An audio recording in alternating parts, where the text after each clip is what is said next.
नमस्कार मित्रांनो, सुस्वागतम. आनंदी या मालिकेच्या आजच्या भागामध्ये अगदी मनपूर्वक मी तुमचं स्वागत करते. आजच्या भागामध्ये आता हा विद्याधर युगंधरला खूप काही बोलत असतो. आनंदीला म्हणतो की आनंदी, अगं तू कितीही काही लढ, परंतु एक गोष्ट लक्षात ठेव, हा माणूस कधीही तुझी साथ देणार नाही, कारण याची जुनी सवय आहे ती. तेव्हा युगंधर रागाने म्हणतो की तुझं थोबाड बंद ठेवायचं. तर विद्याधर ऐकायला तयारच नसतो. विद्याधर म्हणतो की नाही ठेवणार. आपण जे पाप केलेलं आहे तर ते लपवण्यासाठी आता युगंधरच्या माथे मात्र सगळे काही आरोप करत असतो आणि म्हणतो की काय करणार आहेस तू? एक फेल झालेला माणूस आहे तू, आणि ह्या पोरीला सुद्धा तू आधार देऊ शकला नाही, तिची जबाबदारी तुला सांभाळता आली नाही. आणि समिधा वहिनीचं काय? तर लगेच आता माई म्हणतात की विद्याधर, अरे समिधाबद्दल एकही शब्द तू बोलू नकोस. आणि विद्याधर विचारतो की काय जीव लावला होतास का? तर माई हो असं म्हणतात. तर विद्याधर पुढे म्हणतो की ज्यावेळेस समिधा वहिनीला आजारपणामध्ये याची सर्वात जास्त गरज होती आणि त्यावेळेस मात्र हा हिच्या उशाशी का नव्हता? बोला की द्या उत्तर. आणि का सगळेजण आता गप्प बसलेले आहेत असं विचारतो. परंतु माझ्याकडे उत्तर आहे की समिधा वहिनी जेव्हा शेवटचा श्वास मोजत होती आणि त्यावेळेस मात्र हा माणूस फॅक्टरीमध्ये बसून मोठा मोजत होता, तेव्हा याला फक्त पैशाची गरज होती आणि फक्त नोटाच मोजत होता. तेव्हा आनंदीला वाईट वाटतं, कारण युगंधरवर भलते सलते आरोप मात्र हा नीच विद्याधर करत आहे. आणि आता लगेच युगंधरला म्हणतो की अरे हे सत्य तुझ्या पोरांसमोर आलेलं आहे. तू कितीही आता बाप म्हणून त्यांना कितीही प्रेम करण्याचा प्रयत्न कर, परंतु मुलं काही ऐकणार नाही, कारण तू समिधा वहिनीचे जे काही वागलात ना ते सगळं मुलांच्या समोर आलेलं आहे. आणि एक गोष्ट, तू एक बाप म्हणून सुद्धा फेल झालेला आहे, लक्षात ठेव. ना तू आनंदीचा चांगला नवरा बनू शकलास आणि ना त्या समिधा वहिनीचा. अरे मग काय हक्क आहे तुला मालक साहेब म्हणून मिरवण्याचा? तेव्हा लगेच आता युगंधरला फारच राग येतो, कारण त्याने आतापर्यंत सगळा राग आपल्या मुठीमध्ये आवरलेला असतो, परंतु आता जे काही आरोप होत आहे ते काही त्याला सहन होत नाही. रागाने तो मात्र आता हे विद्याधरची गचंडी धरतो आणि म्हणतो की थोबाड बंद ठेव, मी म्हटलं होतं ना तुला. तेव्हा लगेच आता हा विद्याधर म्हणतो की सोड दादा, अरे तुझे सत्य ऐकण्याची हिंमतच तुझ्यामध्ये नाही. तेव्हा युगंधर रागाने म्हणतो की गप्प बस, परंतु हा विद्याधर ऐकायला तयार नाही. तो म्हणतो की गप्प तर नाहीच बसणार, आणि आज तर नाहीच, आणि आज सुद्धा तू माझा दुसरा अवतार बघशील. युगंधर त्याची गचंडी धरत त्याला डोळे मोठे करत म्हणतो की काय करशील तू? तर विद्याधर म्हणतो की जे करण्याची इच्छा होती ते करून दाखवेल. तेव्हा आता त्या दोघांमध्ये चांगलीच मारामारी जुंपलेली असते. सगळेजण बघत असतात, सगळ्यांना धक्का बसतो. तर लगेच शिल्पा पुढे येते. शिल्पा म्हणते की बस युगंधर, सोड त्याला, दे सोडून. तेव्हा लगेच आता युगंधर रागाने म्हणतो की ताई तू मध्ये पडू नकोस, आज मात्र मी याला नाही सोडणार, याचा हिशोब आहे तो आज चुकचा करणारच मी. तेव्हा लगेच आता युगंधर चांगलीच गचंडी धरून त्याला आसडत असतो. त्यावरती मात्र आता धनश्री ओरडते की भाऊजी सोडा हो त्यांना, सोडा ना. तर शिल्पा सुद्धा त्यांना दोघांना सोडवण्याचा प्रयत्न करत आहे, पण आज युगंधर काही ऐकायला तयार नसतो, कारण युगंधरवर खूप असे भलते सलते आरोप करून त्याने युगंधरचा राग मात्र वाढवलेला असतो. त्यामुळे आता मात्र तो सगळं काही अगदी त्या विद्याधरला धरतो. त्यांच्यामध्ये तुंबळ मारामारी झुपलेली असते. सगळ्यांना खूप टेन्शन येतं. तेव्हा आता सगळेजण म्हणतात की सोडा सोडा, युगंधर सोडून दे, परंतु आता हा जो विद्याधर आहे तर तो खूप जोरात ओरडतो की सोड दादा, सोड. आणि लगेच तो सुद्धा युगंधरची गचंडी धरतो आणि दोघांमध्ये आता अगदी तुंबळ मारामारी झुपलेली असते. नक्की आता काय होईल काहीच कळत नसतं, इतकी मारामारी त्या दोघांमध्ये जुंपलेली आहे. दोघजण एकमेकांवर अगदी तुटून पडलेले आहेत. धनश्री शिल्पा त्यांना सोडवण्यासाठी खूप प्रयत्न करत आहे. आतोनात आता मुलं बाजूला उभं राहून हे सगळं पाहत असतात. कुणाला काय करावं तेच काही कळत नाही. सगळेजण धक्क्याने आता बघत आहे की नक्की या दोघांचं काय सुरू आहे. इतकी दोघांनी एकमेकावर राग काढलेला असतो. युगंधरला मात्र आता इतका त्याचा राग असतो, कारण जे काही आज मुलांनी त्याचा अपमान केलेला आहे, म्हणजे जेव्हा मुलं ही घरी आली होती आणि त्याच वेळेस आता जो यांना पुरस्कार भेटलेला आहे, पुरस्कारावरून जेव्हा ते घरी आलेले आहे तेव्हा मुलांनी कसं त्यांच्यासोबत रिॲक्ट केलेलं आहे, जे काही त्यांना धक्का दिलेला आहे ते सगळं विद्याधरमुळे झालेलं आहे. हे सगळं आता युगंधरला आठवतं आणि युगंधर तसा मात्र या विद्याधरचा राग आपल्या मनामध्ये साठवून ठेवलेला असतो, कारण आत्तापर्यंत जे झालं ते सगळ्याला कारणीभूत हा विद्याधर आहे. ह्यामुळे आता युगंधर त्याचा चांगलाच आता जिरवत असतो माज. या सगळ्या गोष्टी त्याला आठवत तो मात्र ह्या विद्याधरचा चांगलाच आता माज उतरत असतो, परंतु हा विद्याधर काही कमी नसतो. तो सुद्धा मात्र युगंधरची गचंडी धरतो आणि त्याला ओढत असतो. आता युगंधरने इतका राग त्याचा अनावर झालेला असतो, सगळ्या गोष्टी त्याला आठवत असतात आणि अचानक त्याच्या हातावरचा जो ताबा आहे तो सुटतो. युगंधरला असं काय होतं, कारण त्याचा बीपी एकदम लो झालेला असेल बहुतेक आणि तो अगदी लगेच सगळं काही त्याची गचंडी वगैरे सोडून लगेच खाली पडतो.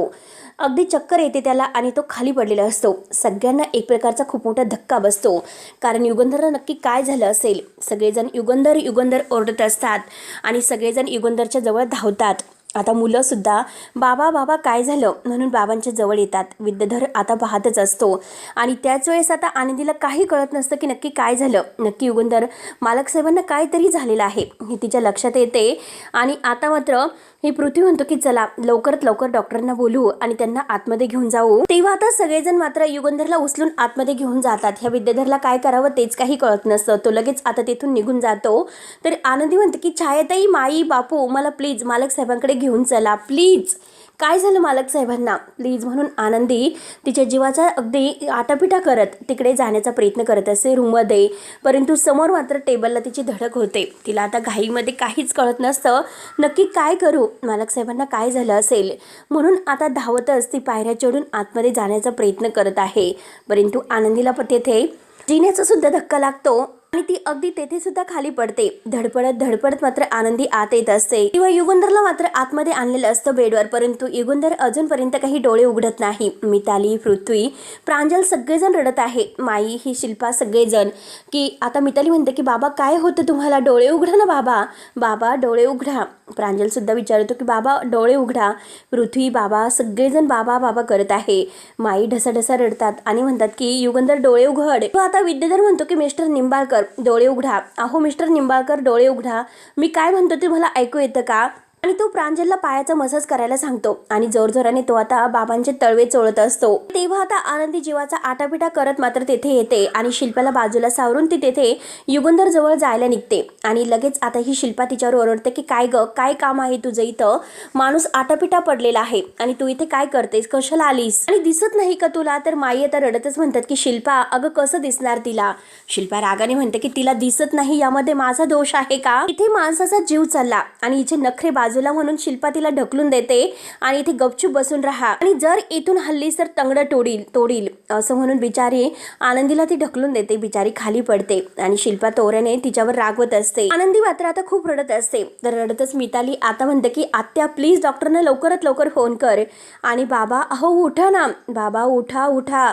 आणि तेव्हा मात्र आता इकडे विद्याधर आपल्या रूममध्ये, त्याला खूप राग आलेला असतो आणि रागानेच तो मात्र तिथे स्तब्ध बसलेला असतो. परंतु आता धनश्री तेथे पाणी घेऊन येते आणि म्हणते की अहो हे बघा शांत व्हा तुम्ही, तुमचा राग वाढून देऊ नका प्लीज, शांत व्हा, हे पाणी प्या आणि पाणी पिऊन मात्र जरा शांत व्हा. अहो भाऊजींसारखा तुमचं सुद्धा राग वाढून देऊ नका, नाहीतर तुम्हाला जर काही झालं तर मी कुणाकडे बघू. तेव्हा लगेच आता हा विद्याधर रागाने मात्र तिच्या हातातील ग्लास फेकून देतो आणि तिची गचंडी धरतो. तिच्या गालगुच्छ मात्र त्याने धरलेले असतात आणि म्हणतो की धने एक गोष्ट लक्षात ठेव, मला काही होणार नाही, या घराला मी पुरून उरणार आहे आणि फुकटची सहानुभूती तुम्हाला दाखवू नकोस, चल हो बाजूला. आणि माझा दुसरा कुर्ता काढून दे, दिसत नाही का तुला कुर्ता किती मळालेला आहे, लवकरात लवकर कुर्ता काढून दे. डोकं वापरता येत नाही का, जिथे नाही तिथे डोकं चालवत असते, चल निघ इथून. म्हणून तो आता रागाने धनश्रीला कुर्ता मागतो आणि तिला तेथून जायला सांगतो. धनश्री बिचारी सगळं सहन करते आणि शेवटी कसाबसा कुर्ता काढून देते. त्यानंतर इकडे शिल्पा डॉक्टरांना अगदी घाईने फोन करत आहे. तिच्या जीवाचा पूर्णपणे आटापिटा झालेला आहे. ती निंबाळकरांच्या घरातून बोलते, तुम्ही कधी पोहोचताल, लवकरात लवकर येण्याचा प्रयत्न करा आणि हो खूप सिरियस आहे, लवकरात लवकर या असे बोलून ती आता फोन ठेवते. तर शिल्पा आता म्हणते की 5 मिनिटात डॉक्टर येतील आणि रडायला सुरुवात करते. माई रडतच म्हणतात की माझ्या मुलाच्या आयुष्यामध्ये काय वाढून ठेवलं कुणास ठाऊक, अचानक युगंधरला काय झालं, तो असा अचानक खाली का पडला असेल. तेव्हा बापू म्हणतात की तू धीर धर, हे बघ रडू नकोस, आपल्या युगंधरला काही होणार नाही, डॉक्टर येतात तपासतील ते. तेव्हा पृथ्वी म्हणतो की हे सगळं काकामुळे झालेलं आहे, त्याने इतका विषय ताणायला नको होता, काय गरज होती काकाला हे सर्व बोलण्याची. तेव्हा आता प्रांजल म्हणतो की दादा आता ते विचार करण्याची वेळ आहे का, आता आपण बाबा कसे बरे होतील याकडे लक्ष देऊयात. रडतच तो मितालीला म्हणतो की तू जा लवकरात लवकर थंड पाण्याच्या पट्ट्या घेऊन ये, त्याने तरी काहीतरी होईल. तेव्हा मिताली म्हणते की हो हो आले आणि माई तुम्ही इथे बसा, मी येते. लगेच मिताली धावतच जाते. आनंदी रडत म्हणते की माई मला एकदा त्यांच्याजवळ घेऊन चला ना, नक्की काय होतं त्यांना, प्लीज लवकरात लवकर घेऊन चला, फक्त एकदा त्यांना भेटून द्या. तर शिल्पा रागानेच परत ह्या आनंदीकडे पाहते आणि तिच्या जवळ येते. शिल्पा रागाने तिच्या जवळ येते आणि तिचा हात धरून तिला ओढते. काय ग, काय सुरू रडरड सुरू आहे तुझी? एकदा सांगितलं ना मी येथे बस म्हणून, कशाला सारखी सारखी ओरडतेस ग? तेव्हा तर माई रडतच म्हणतात की अगं शिल्पा असं करू नकोस, तिचा नवरा आहे, भेटून दे तिला. तेव्हा लगेच शिल्पा रागाने म्हणते की नवरा? कोण नवरा? कुणाचा नवरा आणि कुठला नवरा?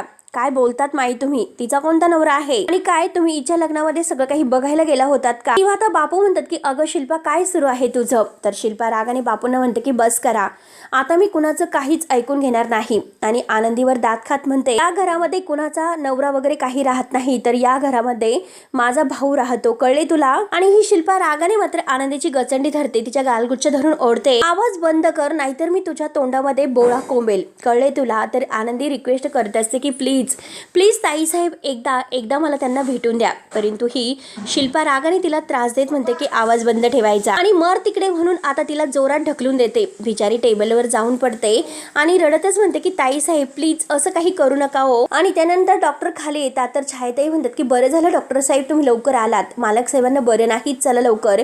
म्हणून धावतच आता छायाताई डॉक्टरांना घेऊन मालक साहेबांच्या रूम मध्ये येतात. आणि तेवढ्याच शलाका सुद्धा येथे निंबाळकरांच्या घरामध्ये येते आणि डॉक्टरांना वर जाताना पाहते आणि म्हणते की डॉक्टर, आणि यावेळेला येथे निंबाळकरांच्या घरामध्ये नक्की काय झालं असेल आणि ते घाईने इतके वर का गेलेत? ह्या वाड्यामध्ये नक्कीच काहीतरी भयंकर घडलेलं आहे, पण नक्की काय झालं असेल, कुणाची तब्येत बिघडली असेल, म्हणून ती सुद्धा आता निघून येते इकडे. तर लगेच आता हा रूम मध्ये विद्याधर असतो. विद्याधर धनश्रीला म्हणतो की तुला कुर्ता सापडतो की नाही, देते की नाही लवकर?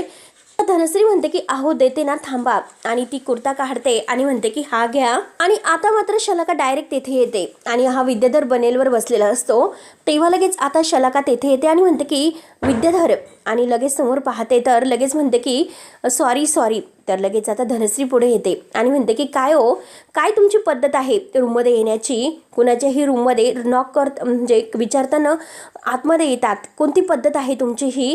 काय सॉरी करतात आणि परत.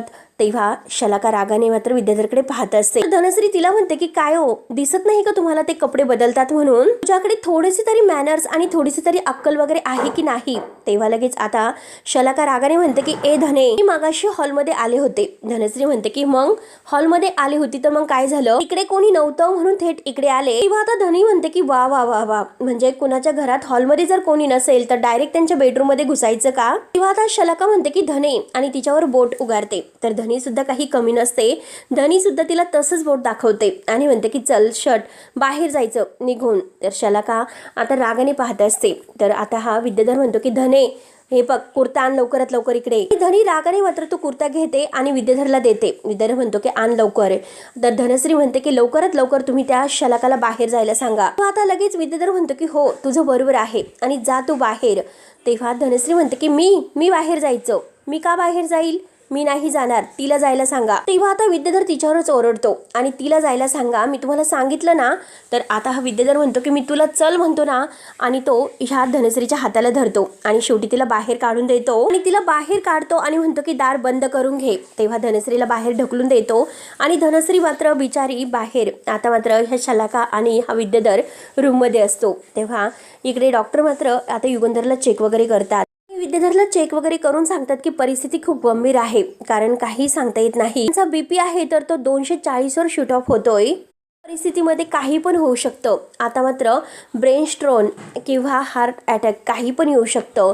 आता हे सर्व ऐकल्यानंतर सर्वांना एक प्रकारचा खूप मोठा धक्काच बसतो आणि आता मात्र आनंदी रडत असते. आनंदी सुद्धा हे सर्व डॉक्टरांचं बोलणं ऐकते. हे सगळं काही जीव घेणं असू शकतं असं मात्र आता हे डॉक्टर सांगत असतात. डॉक्टर म्हणतात की पुढचे 24 तास खूप क्रिटिकल आहेत.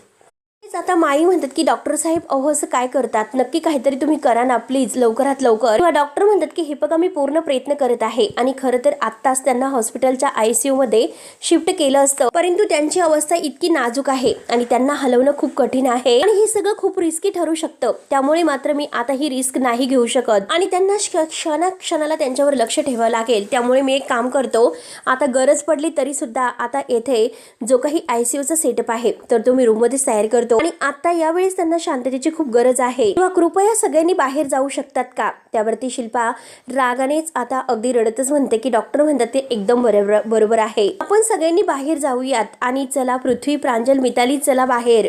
तेव्हा लगेच आनंदी तडफडून उठते आणि म्हणते की ताई साहेब प्लीज मला इथे थांबून द्या. परंतु शिल्पा रागाने म्हणते की अजिबात नाही, तू आल्यापासूनच माझ्या भावाचे ग्रह फिरलेले आहेत, बाहेर हो. तेव्हा ही आनंदी म्हणते की नाही हो ताई साहेब, प्लीज प्लीज मला इथे थांबून द्या, प्लीज मी त्रास नाही देणार, मला फक्त आणि फक्त थोडा वेळ थांबून द्या.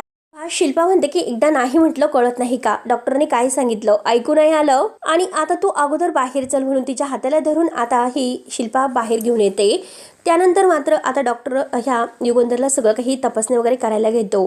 तर इकडे विद्याधर मात्र हा शलाकाला रूममध्ये म्हणत असतो की काय नशिबात माझ्या बायको मिळाली, बेशून्य अक्कल आहे तिला, अगदी बेअक्कल. किंवा आता लगेच विद्याधर विचारतो की शलाका अगं पण काय झालं, तू ह्यावेळेस इथे कशी आली? तर शलाका म्हणते की अरे विद्याधर मी आता ह्यावेळेस इथे आले, पण डॉक्टर जाताना मी बघितलं आणि घाईघाईने मात्र आता डॉक्टर आतमध्ये गेले जिने चढत. नक्की काय झालं तुमच्या घरामध्ये? अरे काही झालेलं आहे का? हॉलमध्ये सुद्धा कोणी नव्हतं. किंवा आता हा विद्याधर पूर्णपणे गडबडून जातो, तो काय करावं काय सांगावं तेच काही कळत नसतं, कारण हे सगळं त्याच्यामुळेच घडलेलं असतं. तर शलाका आता विचारते की विद्याधर अरे मी तुला विचारते की नक्की काय घडलं, अरे नक्की काय झालेलं आहे बोल ना. किंवा विद्याधर म्हणतो की अगं शलाका खूप मोठा कांड झालेला आहे. शलाका म्हणते की विद्याधर नक्की काय झालेलं आहे, लवकरात लवकर सांग. आणि त्याच वेळेस जो काही घडलेला प्रकार आहे, विद्याधर आणि युगंधर यांच्यामध्ये जे काही मारामारी झाली आणि जे काही घडलेलं आहे ते सर्व प्रकार तो शलाकाला सांगतो. शलाका तोंडाला हातच लावते. धनश्री मात्र बाहेर या दरवाजाजवळ उभी राहून यांचं बोलणं ऐकत असते. आणि आता शलाका थोडीशी हसते आणि म्हणते की अरे देव, खूपच सिरियस मॅटर झालेला आहे, म्हणजे ज्यांना आभाळ ठेंगणं वाटतं ते युगंधर निंबाळकर थेट जमिनीवर कोसळलेत आणि त्यांचा बीपी इतका शूट झाला. किंवा आता विद्याधर रागाने म्हणतो की तो जगू किंवा मरू मला काही फरक पडत नसतो, त्याला काय होतं, तो जगतो की मरतो काही मला घेणं देणं नाही, आणि त्याच्याबद्दल तर मला काळीची सुद्धा सहानुभूती नाही. आणि एका गोष्टीची मला खूप काळजी वाटायला लागलेली आहे, कारण उद्या त्या पोरांना, त्या मिताली, प्रांजल, पृथ्वीला त्यांना असं वाटायला नको की मी केलेल्या तमाशामुळे त्यांच्या बापाची आज ही अवस्था झालेली आहे, आणि तर ती पोरं मात्र थेट माझ्या विरोधात जातील. आता शलाका म्हणते की हे पक तू म्हणतो त्यामध्ये पॉइंट तर आहेच.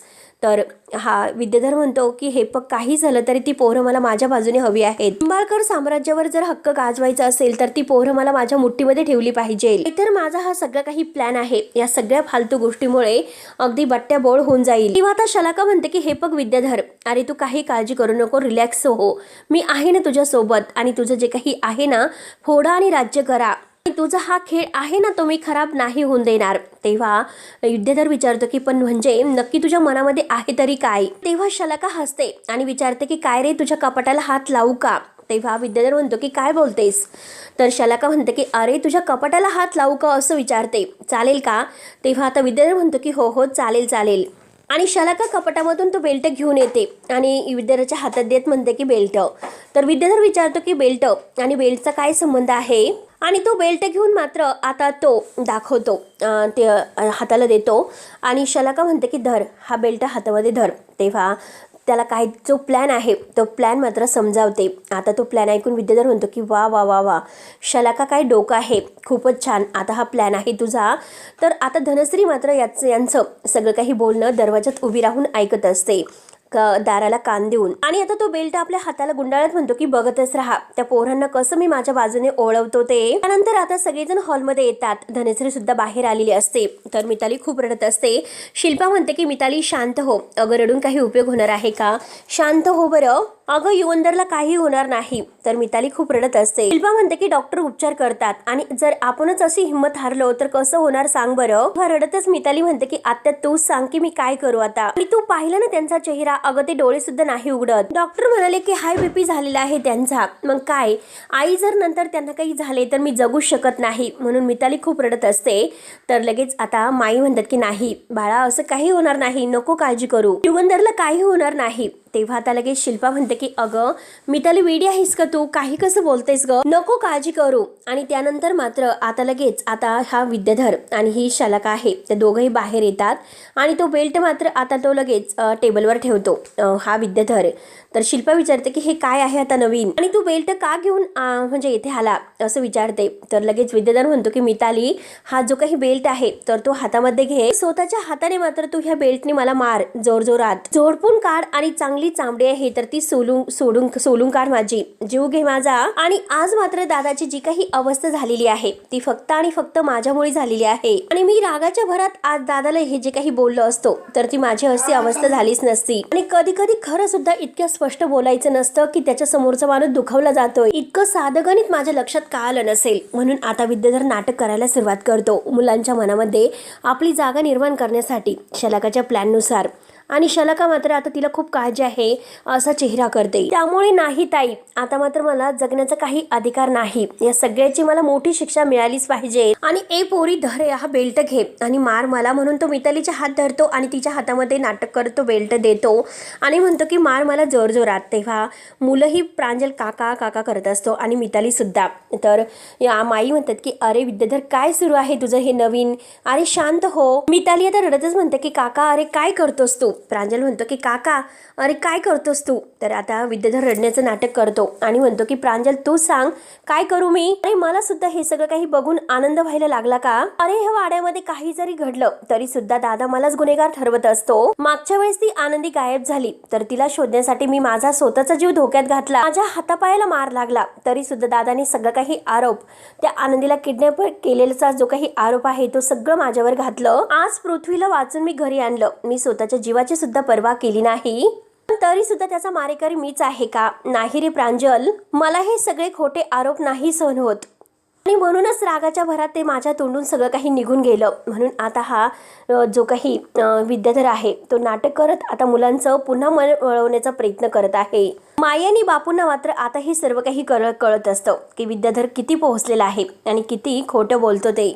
आणि धनश्रीला सुद्धा कळतं. धनश्री सुद्धा आता सगळं काही ऐकून शांत असते. तिला कळतं की विद्याधर किती खोटं बोलत आहे. आणि विद्याधर मात्र आता मुलांच्या समोर नाटक करत खाली मान घालून उभा असतो. आता नक्की मुलांनी आपल्यावर युगंधरला जर काही झालं तर ते आरोप आपल्यावर करायला नको यासाठी त्याचं आता हे सर्व नाटक आणि प्लॅनिंग सुरू असतं. म्हणून तो मुलांना आपल्या बाजूने वळवण्यासाठी शलाकाने सांगितलेल्या प्लॅननुसार आता हे नाटक करत असतो. तेव्हा मुलं सुद्धा आता विद्याधरकडे बघत असतात आणि त्यांना फक्त आणि फक्त आपल्या वडिलांची काळजी लागलेली असते की युगंधरला काही व्हायला नको. म्हणून मिताली प्रांजल देवाला हात जोडतात, खूप रडत असतात. आनंदी बिचारी एका कोपऱ्यात बसून रडत आहे. तिला काय करावं तेच काही कळत नसतं. शेवटी आता मात्र युगंधर या सगळ्या संकटातून बाहेर कसं येईल म्हणून सगळेजण देवाला हात जोडत असतात. पण ह्या विद्याधरला काही फरक पडत नसतो. त्याचा शेवटी जो काही हा नालायक कृतीचा जो काही वागणं आहे तर तो काही बदलायला तयारच नसतो. आणि हा भाग येथे संपल्यानंतर आता पुढील भागामध्ये हा नालायक विद्याधर आनंदी किचनमध्ये असताना आता तिच्यासाठी एक पांढरी साडी घेऊन येतो आणि म्हणतो की ही साडी घे तुझ्यासाठी. तिच्या अंगावर फेकतो आणि ही तुझ्यासाठी, तुला काम उपयोगी पडेल. अगं तुझ्या नवऱ्याला जरा कुठे मी आता पोराबद्दल बोललो तर तो आथरुणाला खेळलाय. तेव्हा आनंदीच्या डोळ्यात पाणी येत असतो आणि विद्याधरच्या बद्दल आता मनातील राग. तेव्हा आता असंच जर चालू राहिलं तर तुझं विधवा होणं तर हे नक्की असेल असं जेव्हा तो म्हणतो तेव्हा आनंदीने पेटता जो काही तापलेला तवा आहे गॅसवरच ठेवलेला असतो तो तवा घेते आणि जोरात त्याच्या गालामध्ये म्हणजे जोराने त्याला चटका देते आणि मारते. विद्याधर आता तसाच खाली पडतो. तेव्हा आनंदी म्हणते की आज फक्त मी तुला चटका दिलेला आहे, पुन्हा जर तू माझ्या सौभाग्याबद्दल जर बोललास तर मी तुला उभा जाळेल हे लक्षात ठेव. विद्याधर आता खूपच अगदी म्हणजे खाली बसलेला असतो, घाबरलेला असतो आणि त्याचा गाल पूर्णपणे लाल झालेला असतो. इतका जबर चटका मात्र आता तिने दिलेला असतो कारण त्याला जन्माचीच अद्दल घडवलेली असते. युगंधरबद्दल जर काही वाईट साईड बोलला तर मात्र मी तुला कसं उभा जाळते हे तू बघतच राहा हे आनंदीने त्याला दाखवून दिलेलं असतं. तर मित्रांनो आता पुढे नक्की काय होईल बघायला विसरू नका. तोपर्यंत धन्यवाद.